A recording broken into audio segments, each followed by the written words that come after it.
C'est parti. waaw dañ fi ñëwoon tey si ndigalu Atoumane Sy directeur général de l'agence nationale de sécurité routière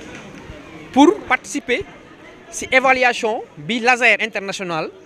dafal école bi programme pilote la former xale yi ci nan nañuy war a jéggee ci tali bi ci nan lañuy war a comporter wu ci tali bi pour moytu accident yi rax ci dolli dañuy lancer benn campagne benn programme boo xam ne si ndimbalu AGEROUTE ak unité de gestion des JOJ bi monsieur Senghor du jiite dañu war a aménager les abords des écoles parce que nemmeeku nañ ne accident de la circulation yi bëri na trop te xale yi yu ndaw ñi nga xam ne moins de 13 ans liñ ciy faatu dafa jéggi dayoo fi mu ne nii bi ñuy xaymaa rien que 2024 bi ñuy xaymaa accident yi lu toll na ci plus de 5300 accidents 8300 blessés plus de 700 décès loolu rek tax na ñu war a takkaat suñu tubéy taxaw ngir xool lu ñuy xeexee accident yi jot nañ nag suñuy ay ndigal suñu ay jëwriñ autorité bi suñu ministre Yankhoba Diémé ministre des infrastructures et des transports terrestres et aériens mi ne jot na ñu appliquer accord yi ñu tënkoon bi ñuy def assise sur les transports publics jot na ñu tënk ko commencé ko exécuter waaw li ci war a taxawee rek mooy ñaax xale yi ndeysaan dañuy bokk si nga xam ne ñoo gën a vulnérable ndax li ko waral mooy dañu tuuti ils sont pas très visibles boole samay xale nañ ils sont inconscients bu ñu jéggi si tali bi duñu jël matuwaay comme mag ni muy jëlee léegi nag Laser dafa ñëw regrouper leen former leen wax leen ne désormais boo leen di jéggi nii ngeen war a jéggee nii ngeen war a taxawee nii ngeen war a comporter aussi tali bi rax ci dolli nag ñu jël ànd ak AGEROUTE sécuriser alentour école yi parce que école yi boo génnee rek surtout école yi nga xam ne dañuy nekk ci booru tali bi boo génnee rek mën nga yem ci tali bi boo amul ay barrières boo amul passage clouté boo amul yenn jomtukaay yi day tax ngeen xale yi exposé ak ndigalu nag ak jàppandalu AGEROUTE ak UCG bu en fait ak unité de gestion bu JOJ yi dinañ defar tali yi nga xam ne dafa nekk ci oto école yi nga xam ne dafa jege trop tali bi dinañ ko aménager defar ay barrières defar passage clouté ba nga xam ne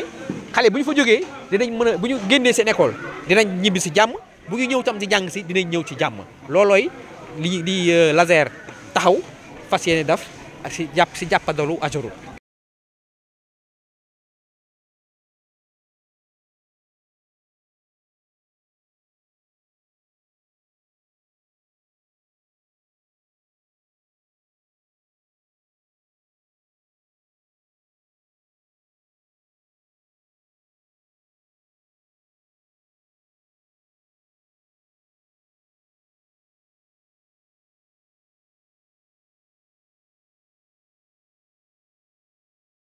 Ce qu'on peut retenir aujourd'hui, c'est que déjà dans cette semaine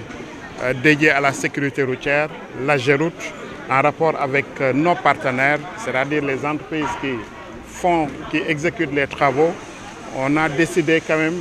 d'accompagner et de réaliser des actions très concrètes par rapport à cette semaine. Et de ce fait, on a ciblé un peu les infrastructures scolaires qui tournaient autour de la piscine. Et on a choisi le lieu où on est aujourd'hui pour, en rapport avec Laser International et la Naser, inculquer aux enfants des valeurs et des connaissances en matière de sécurité routière. Et je pense qu'on a eu un exemple très concret de démonstration que les enfants nous ont offert pour montrer que quand même, ils ont assimilé les concepts de sécurité routière. Et ça, c'est une grosse satisfaction pour nous, AGEROUTE, et c'est l'occasion de remercier aussi l'entreprise Sogea Satom qui, dans le cadre de ses activités RSE, a eu à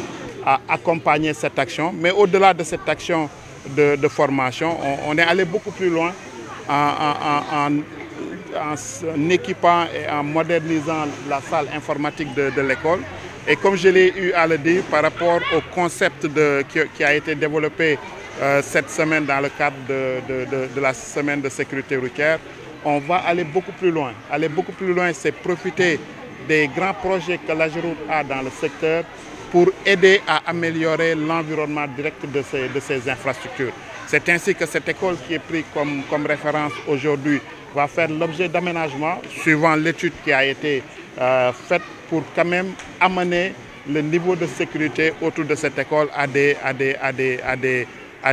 des niveaux ou standards acceptables au niveau international qui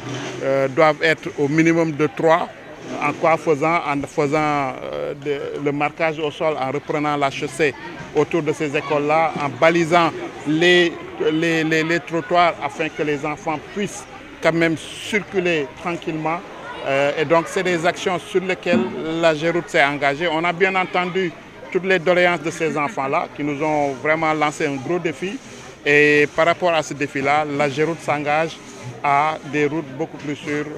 par rapport à la sécurité routière. Oui, on a la chance aujourd'hui de réunir quand même les acteurs majeurs autour du thème sécurité routière. On a l'ANASER qui est là, on a l'IRAP qui a été là, et beaucoup d'organismes ont été en tout cas représentés aujourd'hui. Et je pense que le message est bien passé. L'exemple de ce que nous ont montré ces enfants-là est très réel. Et donc, à nous aujourd'hui de pouvoir élargir cette action-là. Et je taquinais en disant que ce que nous ont montré les enfants, il faut qu'on arrive même à le dupliquer au niveau de nous, adultes. Parce qu'en conduisant aujourd'hui à Dakar, on voit des actions qui se passent au niveau de nos routes. Effectivement, je pense qu'on gagnerait à encore communiquer, à encore sensibiliser et pour obtenir en tout cas le résultat escompté. dafa nekk loo xamante ne boo koy pratiquer foog mu ànd ak protection pour mettre en sécurité te jeunes talents yi ngeen gis nii ku ci nekk champion du Sénégal la. Il y a Gassama, il y a Khalifa, il y a Mansour, il y a Papa Diop et Idi Velo aussi. Bon, ben message rek laay lancé si xale yi nga xamante ne ñu ngi ñuy seetaan bon ñun lii dañ ko màggaale di si liggéey pendant des années ak toute la sécurité bi nga xamante ne mooy chaussures fermées et CACS bi tax ñu nit ki di la gis di la respecté tey ci li ngay def ci li ngay pratiquer bon di lancer benn message rek xale yi di leen wax lii ngeen seetaan ñun ñu koy def nekkul loo xamante ne dafa yomba pour ngeen bàyyi ci xel pour sécurité pour vous xale yi ci surtout ci yéen laay wax de pour ngeen bàyyi xel bu baax lu ñuy pratiquer nekkul loo xamante ne lu yomb la dafa laaj sécurité ak laaj entraînement bu leen dem seen kër nag di ko fa essayer te def amoo leen en sécurité amoo leen protection ni zéro bon merci. Merci beaucoup. Merci.